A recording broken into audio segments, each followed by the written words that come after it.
नाना जी, जोर से बोलिए यार, जो बोलना है तुम्हें। हाँ नाना जी, मैं आपसे एक सवाल करता हूँ। रामायण के विचारों का सवाल है। तो जब वानर सेना लंका जा रही थी तो सीता माँ की खोज करने के लिए तो जामवंत जी ने किसको भेजा? जामवंत जी ने? हाँ। देखो, जब लंका जाने के लिए इनकी एक मीटिंग हुई वानर सेना की, तो इनके जो मंत्री थे, सबसे बड़े बूढ़े और बहुत ज्ञानी थे, जामवंत जी। तो जामवंत जी ने जब उनकी सभा की तो उसमें अंगद जो थे ना, वो एकदम से खड़े हो गए।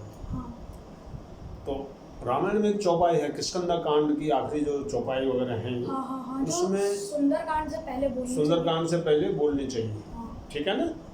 तो वहाँ पर कुछ चौपाई हैं, तो उसमें क्या कहते हैं कि भाई अंगद एकदम से खड़े होकर बोलते हैं। अंगद क्या बोलते हैं कि अंगद कहि जाऊं मैं पारा, जिय संशय कछु फिरती बारा। समझ रहे हो ना?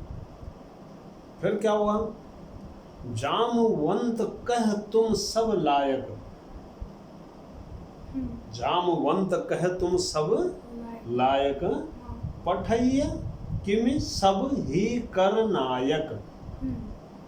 तो इसका मतलब क्या होता है कि अंगद ने तुरंत खड़े होकर क्या बोला कि मैं समुद्र को पार करके वहां जा सकता हूँ लंका में, लेकिन वापस आते समय मेरे को थोड़ा सा कुछ संशय है। उसको संदेह हो रहा था, कुछ संदेह हो रहा था, माने कि कोई गड़बड़ी ना हो जाए। तो जामवंत जी समझ गए अंगद की बात को। तो जामवंत जी बहुत होशियार थे।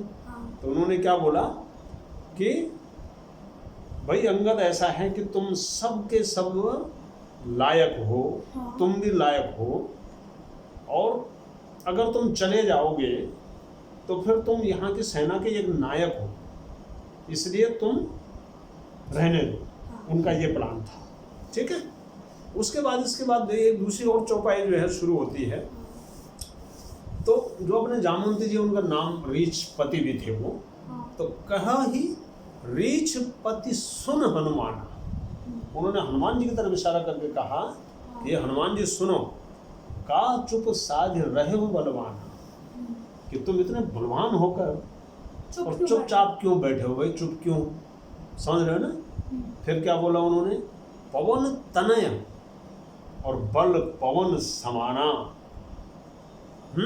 क्या बोला? पवन तनय बल पवन समाना, बुद्धि विवेक विज्ञान निधाना।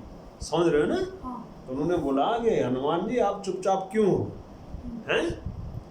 आप मेरी बात सुनो, तुम चुपचाप क्यों हो इतने बलवान होकर? पवन के समान आपके शरीर में बल है, हैं? बुद्धि है, विवेक है, और आप बहुत बड़े ज्ञानी भी हो, और विज्ञान की खान हो आप। ठीक है? फिर क्या बोला उन्होंने दूसरी बात? कवन सो काज कठिन जग माही, जो नहीं होई तात तुम पाही।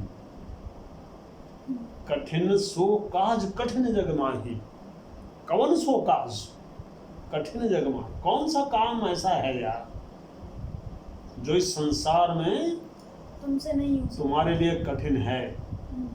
ठीक है ना? मतलब कि तुम यहाँ सारा काम कर सकते हो। ठीक है ना? और फिर क्या बोला उन्होंने? राम काज लगी तब अवतारा। क्या बोला उन्होंने?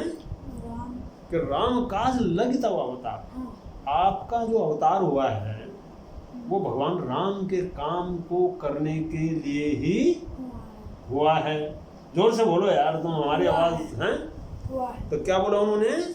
कि आपका अवतार भगवान राम के काम के लिए ही हुआ है। और ये सुनते ही क्या हुआ? हनुमान जी का शरीर एक पर्वत के समान फैल गया, खुल गया, माने इतना, माने उनके अंदर में ताकत पैदा हो गई जामवंत जी की इस बात को सुनकर। तो वानर सेना बीच में खड़े हुए थे। हाँ, और देखो ऐसा जब किसी की तारीफ होती है ना, उसके शरीर में ताकत भी उसी तरह आ जाती है। समझ रहे हैं ना?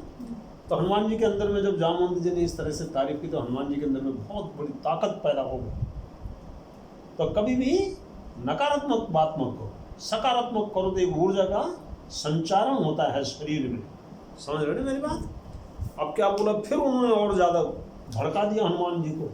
उन्होंने क्या बोला उन्होंने, कनक बरन तन तेज विराजा, मानहु अपर गिरिन कर राजा, सिंहनाद करी 12 सिंहनाद करी 12 लीलही लांघहूं जल निधि खारा।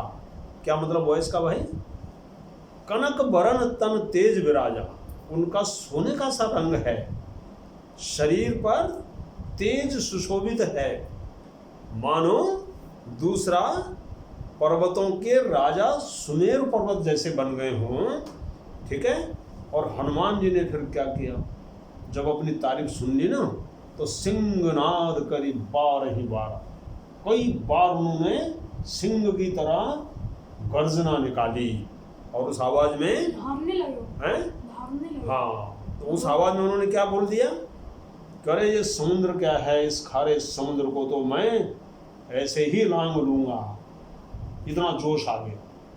अब यही नहीं, लेकिन ओवर कॉन्फिडेंस भी ज्यादा। हाँ, ओवर कॉन्फिडेंस नहीं था उनके पास, लेकिन जोश तो आता है यार जब आपकी तारीफ कोई करेगा। क्यों? तो अब क्या हुआ, हनुमान जी एकदम जोश में आ गए और उन्होंने क्या बोला, सहित सहाय रावण ही मारी। रावण के जितने भी सहायक हैं उन सबको मैं सबको मार डालूंगा। इतना जोश आ गया उनको। सहित सहाय रावण ही मारी, और आनहु यहाँ त्रिकूट उपारी, और फिर मैं यहाँ जब आऊंगा तो त्रिकूट पर्वत को उखाड़ कर यहाँ आपके सामने ले आऊंगा। अब त्रिकूट पर्वत कौन सा था? 3 पहाड़ियों से बना हुआ त्रिकूट, और त्रिकूट का ही नाम लंका है। 3 पर्वतों से बना हुआ को क्या बोलते हैं? त्रिकूट। पूरा उखाड़ के ले आना। हाँ, उन्होंने बोला पूरा 3 पर्वतों का जो त्रिकूट है उस पूरी लंका को उखाड़ कर मैं ले आऊंगा। ठीक है। फिर क्या बोला उन्होंने, जामवंत मैं पूछूं तो ही। जोश में आ गए। अब तो उन्होंने बोला कि अब मुझे जल्दी बताओ करना क्या है। तो चौपाई में क्या दिया हुआ है भैया, जामवंत मैं पूछूं तो ही, उचित सिखावन दीजहु मोही। अरे जामवंत जी, अब ज्यादा मत बोलो, अब तो मुझे क्या है, मैं तुमसे ये पूछना चाहता हूं कि मुझे वहां जाकर करना क्या है। क्या बोला, मुझे वहां जाकर करना क्या है वो मुझे बताइए। समझ रहे हो ना? तो जामवंत जी को पता था कि ये हनुमान जी हैं, बहुत जोश में हैं, पता नहीं क्या क्या कर देंगे, तो इसलिए उन्होंने सटीक बात बोली। क्या बोला भाई उन्होंने क्या बोला, सुनो सुनो, इतना करहूं तात तुम जाई। क्या बोला, इतना करहूं तात तुम जाई, सीत ही देखी कहि सुधि आई। अरे भाई सुनो, हनुमान तुमको सिर्फ इतना ही करना है, सिर्फ इतना ही करना है। क्या करना है?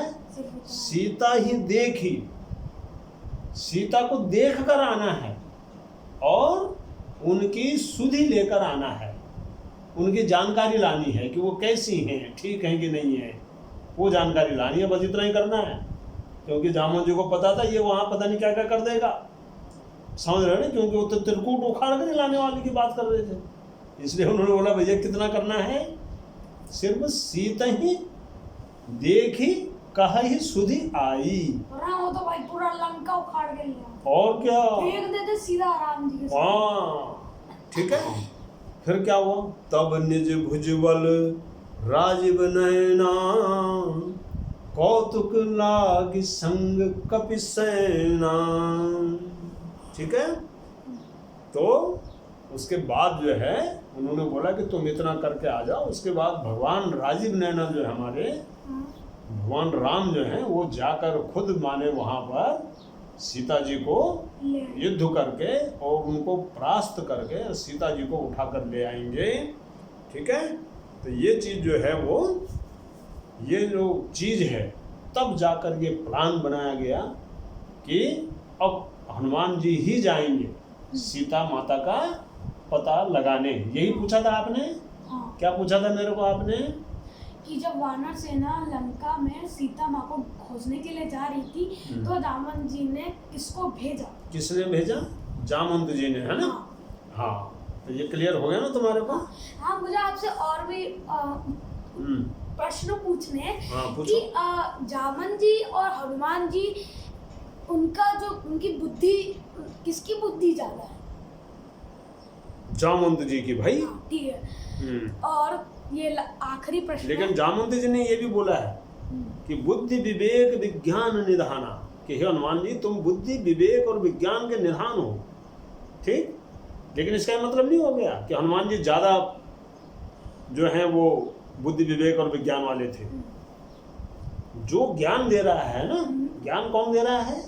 जामवंत जी। ठीक है ना, तो जामवंत जी ज्यादा ज्ञान है, वो मंत्री भी थे और वो ज्ञान भी देते थे सबको। और जामवंत जी का शरीर पता है आपको, इस पूरे ब्रह्मांड में दूसरे नंबर का सबसे बड़ा शरीर था उनका।